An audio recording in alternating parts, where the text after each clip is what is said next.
Assalamualaikum warahmatullahi wabarakatuh. Selamat sore ibu-ibunya. Sehat semua? Alhamdulillah sehat semua. Ada yang hadir semua nih? Atau ada yang hadir? Oh, hadir semua ibu-ibunya ya. Alhamdulillah. Jadi pada sore hari ini kita akan membahas tentang modul perlindungan anak. Jadi di dalam modul perlindungan anak ini nanti kita akan bahas tentang sesi 11, yaitu upaya pencegahan kekerasan dan perlakuan salah pada anak. Jadi sebelum kita masuk ke sesi ini, untuk sesi yang kita bahas minggu yang lalu ataupun kita bahas modul yang lalu, ada yang pertanyaan? Ada yang ditanyakan? Sudah paham semua Bu ya? Oke, udah paham semua. Jadi untuk modul ini kita masuk ke modul perlindungan anak. Kita masuk ke sesi 11 tentang upaya pencegahan kekerasan dan perilaku salah pada anak. Jadi untuk sesi ini kita akan bahas tentang anak Bu ya. Kalau yang kemarin kita bahas tentang usia dalam kandungan ataupun kesehatan dalam kandungan sampai anak balita. Jadi pada hari ini kita membahas tentang upaya pencegahan kekerasan dan perilaku salah pada anak. Untuk langkah yang kedua ini kita akan membahas tentang pengertian anak dan hak-hak anak. Jadi ada yang tahu apa pengertian dari anak? Oh iya betul. Jadi udah paham semuanya ibu ini. Jadi kok bisa kau udah paham pengertian anak, jadi kok bisa untuk di lingkungan keluarga jangan sampai terjadi kekerasan ataupun terjadi kesalahan-kesalahan ataupun perilaku salah pada diri anak Bu ya. Kok bisa kita sebagai orang tua didiklah anak itu sebaik mungkin supaya nanti di kemudian hari anak itu menjadi anak-anak yang soleh ataupun salehah. Jadi sini kita masuk ke materi tentang pengertian anak. Jadi di dalam undang-undang perlindungan anak nomor 35 tahun 2014, pengertian anak itu adalah seseorang yang belum berusia 18 tahun, kemudian termasuk yang masih dalam kandungan. Jadi yang dikatakan anak itu di bawah usia 18 tahun. Ketika dalam kandungan itu termasuk anak. Makanya dibahas kemarin di modul yang kemarin, dalam kandungan udah termasuk anak yang harus kita jaga, yang harus kita lindungi dan kita perhatikan kesehatannya. Kemudian kita masuk di Richard ini, kita bahas tentang apa nih Bu? Pengertian anak tadi udah. Kemudian hak anak. Anak itu mempunyai hak. Seperti seorang istri, ibu ini kan seorang istri nih. Hak seorang istri pasti tahu apa haknya. Dia dikasih sama suaminya, itu hak istri dikasih nafkah. Kemudian anak juga mempunyai hak yang harus kita pahami, yang harus kita ketahui supaya seorang orang tua ini ataupun kedua orang tua ini memenuhi hak-hak anak ataupun kewajiban seseorang ataupun kewajiban orang tua ini yang harus diberikan kepada anaknya. Ini termasuk hak anak. Hak anak adalah hak yang melekat pada martabat manusia sebagai insan, ciptaan Tuhan yang Maha Esa, yang sifatnya tidak boleh dilanggar oleh siapapun dan yang seolah-olah merupakan suatu holy earth ataupun holy earth itu apa artinya Bu? Ataupun siapapun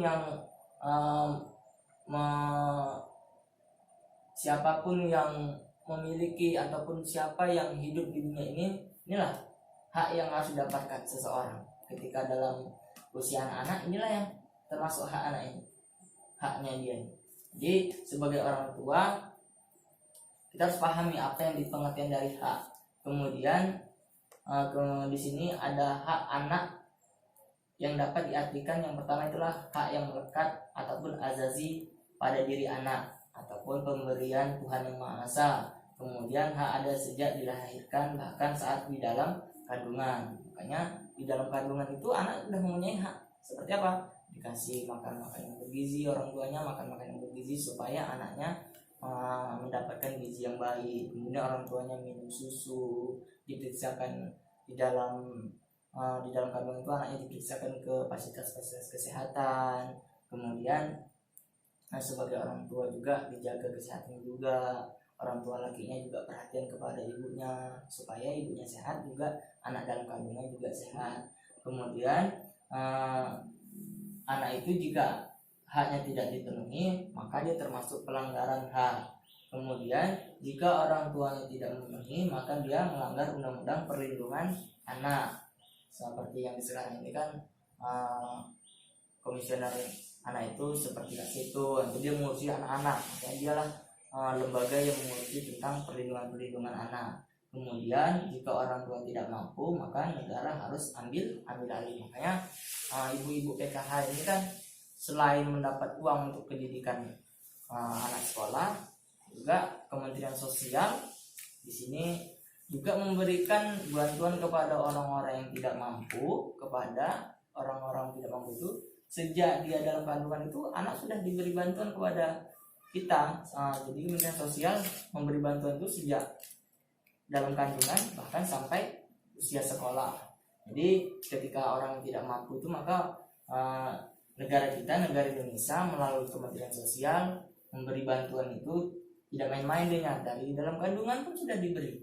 Makanya kita harus pahami, juga kita harus manfaatkan bantuan-bantuan yang telah kita dapatkan. Jadi tidak boleh bantuan itu tidak kita gunakan dengan baik. Ketika ada yang hamil, ibu-ibunya di sini ada yang hamil, ya bantuan yang diberikan kepada ibu untuk memenuhi kebutuhan oleh ibu hamil, maka penuhilah kewajiban seorang ibu kepada anaknya yang di dalam kandungan. Itu dianya.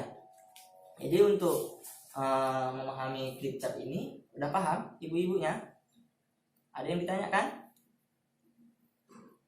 Ada yang bertanya ibu-ibunya tentang hak anak? Udah paham semua ya? Alhamdulillah kalau udah paham. Jadi ketika udah paham, sebaiknya nanti di rumah ataupun di keluarga, supaya hak-hak anak itu dipenuhi dengan baik. Kemudian di sini kita masuk ke cat yang ketiga. Apa-apa saja hak anak itu? Ada 5 klaster hak anak ataupun 5 jenis hak anak. Yang pertama yaitu hak sipil dan kebebasan. Jadi sebagai seorang anak itu harus mempunyai hak sipil, atau hak sipil itu adalah hak yang harus tercantum di dalam negara, masuk dalam KK. Kemudian nanti ketika dia sudah lewat dari usia anak-anak, nanti dia harus mendapatkan KTP.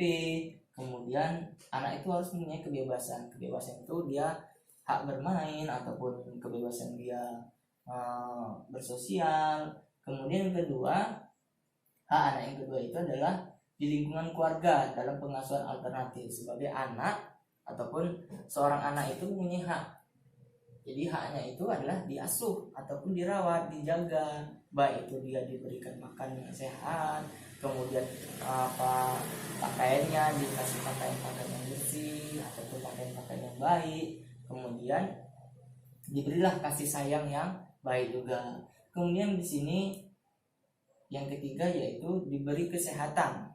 Jadi seorang anak itu harus diberi kesehatan, seperti tadi udah dikasih makan yang baik, kemudian diperiksa kesehatannya, seperti kasih vitamin, kemudian diperiksakan ke bidan-bidan ataupun di fasilitas kesehatan. Jadi seorang anak itu memiliki hak kesehatan ataupun kesejahteraan dasar dia sebagai anak itu harus dipenuhi. Sebagai orang tua kita harus penuhi itu, Bu. Kalau enggak, kita akan zalim kepada anak kita. Kemudian yang keempat, hak pendidikan ataupun luang kegiatan berbudaya. Jadi seorang anak itu memiliki hak dia. Tadi di sini udah diberi kasih sayang, kemudian kasih makan makanan yang bergizi, di sini kita periksakan kesehatannya, kemudian di sini diberilah dia pendidikannya dari dia usia bayi ataupun di usia dini, kita bisa masukkan di pendidikan usia dini ataupun PAUD, TK, RA, kemudian masuk jenjang ke SD, kemudian SMP sampai ke jenjang SMA sederajat. Jadi sebagai orang tua kita harus pahami itu. jangan hanya dikasih makan terus, tapi ketika udah masuk jenjang ke pendidikan anaknya tidak disekolahkan, itu termasuk melanggar ataupun tidak memenuhi hak-hak anak. Kemudian yang kelima adalah langkah-langkah perlindungan khusus. Jadi langkah-langkah perlindungan khusus itu kita sebagai orang tua tidak hanya pada usia anak-anak aja kita harus lindungi dia, bahkan dia sampai usia lebih dari itu. Jadi sebagai orang tua kita harus pahami itu. Jadi untuk ini ada 5 dasar yang harus kita pahami hak anak itu: hak sipil, hak kebebasan, kemudian hak asuh anak, kemudian kesehatannya, kemudian pendidikannya, kemudian langkah-langkah perlindungan khusus. Jadi kok perlindungan khusus ini ketika anak sakit ataupun anak mengalami ketindakan yang tidak sewajarnya dia alami seperti direcehkan, maka kita harus lindungi dia. Sebagai orang tua kita harus lindungi. Jadi itu dia. Untuk pembahasan sesi ini ada yang ditanyakan ke ibu-ibunya? Ada yang ditanyakan tentang hak anak? Nggak ada? Ada, oke, berarti udah paham Bu ya. Untuk hal ini udah paham Bu ya, untuk hak anak ini ya. Jadi ibu harus pahami supaya nanti di kemudian hari tidak ada anak-anak yang mengalami perlindungan yang tidak diawasi oleh orang tua ataupun pemerintah. Itu dia. Jadi untuk menutup materi ini saya akan ajak ibu bermain yel-yel. Jadi ketika saya bilang anak sehat, maka ibu bilang apa? Seperti yang minggu lalu, anak sehat. Dijawab ibu adalah sehat, sehat, sehat. Oke, bisa Bu ya? Kita mulai Bu ya. Anak sehat, sehat, sehat, sehat. Terima kasih untuk ibu-ibunya. Nanti minggu depan kita sambung lagi. Jadi untuk hak-hak anak ini harus ibu perhatikan, kemudian ibu terapkan di rumah masing-masing Bu ya. Terima kasih untuk ibu-ibunya. Lebih dan kurang saya mohon maaf. Saya akhiri. Faiza zanta tawakkalallah billahi fisabilillah. Assalamualaikum warahmatullahi wabarakatuh.